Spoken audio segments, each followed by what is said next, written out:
Hello, this is a video aimed at music streamers. If you use Streamersonglist and you've ever tried to copy and paste out your setlist into your YouTube VODs, you'll know what a mess it is and it needs a lot of cleaning up and it's a pain in the butt. I've come up with a system using something I use called Touchportal that helps automate the creation of your setlist as you go along. And not only that, it timestamps them as well. So what you end up with in YouTube afterwards is a clickable chapter list of all the songs you played in your set. So it makes your VODs much nicer to view through in future. You know, if you're looking for a particular version of a song you did, they're all there and they're just clickable and you go straight to the song. So please take a look at the article I've written on the website as well, because that describes things in much more detail and all the links are there as well. So I hope it helps some of you out. Cheers. Okay, so here's the problem we're trying to solve. You've finished your set on Twitch or wherever you stream. You've got a history list here in your streamer song list showing the songs you played. And let's just say we want to try and copy this out to our YouTube so we can use it in our YouTube video. So, you know, let's just drag across there, copy. Here's the YouTube video. And let's just say we try and paste that in there. It looks a bit of a mess. We've got some cleaning up to do. There's all this information that you probably don't want in there.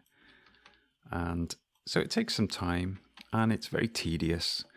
It doesn't contain any timestamps. And, you know, if you were to do this after every single stream, you're going to get very bored very quickly. What if you had a way of generating a setlist file that you just open up and it's got the date on it for you of your stream.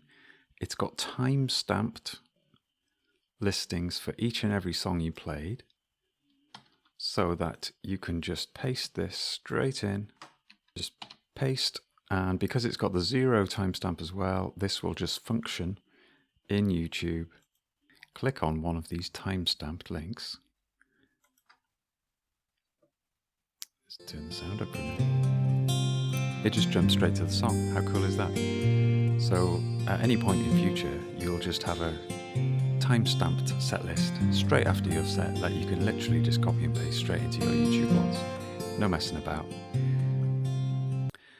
Okay, the brains behind this system is something I use called Touchportal. This is a little bit like a virtual stream deck that runs on an Android tablet in my case, but I think you can get it for iPads as well. And I would personally highly recommend it to anyone who streams, really. Once you've got Touchportal, you will need a text file. And in the example on my website, I've called the text file just time_stamps. You can call it whatever you want. And that'll just be a blank text file. And this process of using Touchportal will write the songs to that file as you progress through your set. So this is what my Touchportal does when I start a stream. We can ignore all this stuff. First of all, it grabs that text file and deletes the first 100 lines from it, because if you're doing this time after time, you don't want to start off with the set list from last time. You want to start off with a clean one. So this process just clears that file. And then we build in a small wait. And then what we do is we open that timestamp file again and we append the date, because we want the set list file to start with today's date. So you can do that just by choosing the plus sign there, go to OBS. No, you don't go to OBS, you go to date and time. And then you can choose different date formats from here. So I've just chosen date in digit format, DD, MM, YYYY. Then we have another small wait, and then we open the file again and we append 0000 with a colon in between, and then just a dash and then intro. So this is important because YouTube needs the 0 timestamp in order to set the rest of the timestamps up as clickable objects, if you like, within the page. Ideally, you want to tie the next stage to a behavior that you already have. So in my case, let's go to the screen that I'm looking at most of the time when I'm live on Twitch. It's this screen here, and I have a button that can mute and unmute my reverb on my DAW. So it makes perfect sense for me to tie the action of writing the set list to this reverb, because I always activate the reverb when the song starts. But if you don't have an action like that, of course, another option would be for you to just click in a blank space within your Touchportal, and you can then just create yourself, a brand new button, and you could call it something like setlist marker or something like that. And then, of course, you could just build the actions within this. But then, of course, you would have to remember to develop that new habit of pressing the button every single time you start a new song. So that would be a new habit to get into. As I said, in my case, I'm already in the habit of pressing this reverb button, so it made sense for me to attach the new actions to that particular sequence. So if I click my reverb button, you'll see all the other stuff that is linked to turning on and off the reverb. So this is the particular section we're interested in here. This action here downloads content from URL, and we're using the API at Streamersonglist. You will need to amend this to your own username, of course, and we're just downloading that into the local value 1. So if I scroll across, you'll see that. So we can, from here, we can choose to put this wherever we want it. If you click the little plus one, you'll see that there are built into Touchportal, there's this notion of local values, and there's like 1 to 20 or so. So you can just put it in local value 1. So that just downloads all the data from your queue. You'll then need to use the free DataParser plugin.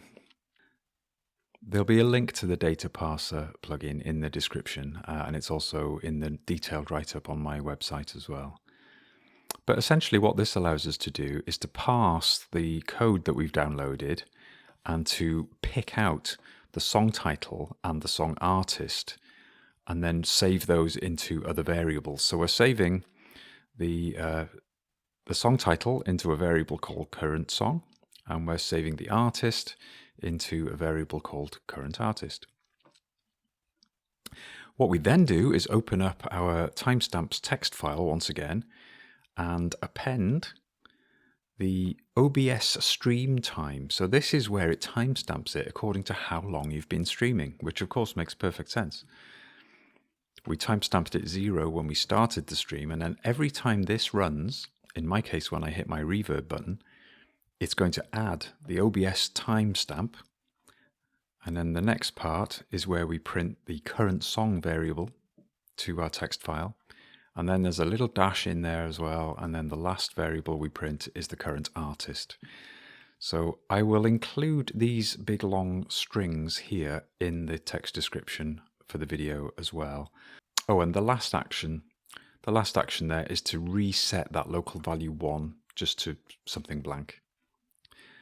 So that's essentially it. You can see that by attaching this behavior to something that you repeat at the start of each song, as you progress through your set, you're just adding to that text file. Every time you press the button, it's adding the timestamp, it's adding the current song that you're playing. So when you've finished your stream, you end up with a file that will look something like this. It'll have the date at the top. So the date and the 0 intro was written in that first step when we went live.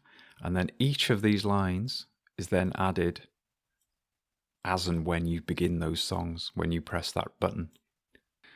So I hope that helps you out, and I hope to start seeing time-stamped setlist information within people's VODs on YouTube. I hope this has helped you out. Cheers, folks.